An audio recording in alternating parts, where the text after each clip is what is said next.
पाठांतर्गत आजचा पुस्तक परीक्षण घेऊन येत आहे कल्याणी. मित्रांनो, आजचा पुस्तक आहे तबला. तबला यामध्ये बबली आणि जीत हे दोन मुख्य पात्र आहेत. तबला आणि या तबल्या पुस्तकाची पृष्ठसंख्या आहेत 16. मित्रांनो, यामध्ये बबली आणि जीतचा भांडण होतो, कारण की त्या दोघांनाही तबला शिकायचा असतो. त्याचे पापा सर्वप्रथम जीतला कुतूहल वाटतो की आपले वडील केवढे छान तबला वाजवतात ना. मग जेव्हा शाळेची सुट्टी झाली तेव्हा त्याच्या वडिलांनी जीतला तबला शिकवण्यास सुरुवात केली. नंतर काही दिवसाने त्याचे वडील बबलीला पण तबला शिकवू लागले.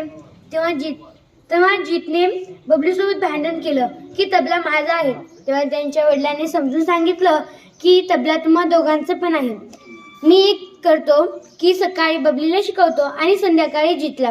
मग असे दोघेही मानतात व दोघांचीही तबला वाजवण्याची क्रिया खूप छान होते. यामध्ये चित्र पण फार छान आहेत, जसे की आणि जेव्हा उन्हाळ्याची सुट्टी असते तेव्हा जीत लवकर झोपतो व सकाळी उशिरापर्यंत उठतो, पण तो रोज पुस्तकं वाचणे, गोष्टी लिहिणे असं वेगवेगळं करत असतो. हे पण मला या पुस्तकामध्ये आवडलं की जरी आपल्या शाळेला सुट्टी असेल तरी पण आपण वेगवेगळे पुस्तकं वाचले पाहिजे. आणि तुम्ही पण हे पुस्तक वाचा, कारण की यामधील जे पण काही छान छान गोष्टी आहेत किंवा चित्र आहेत ते तुम्हाला आवडतील. धन्यवाद.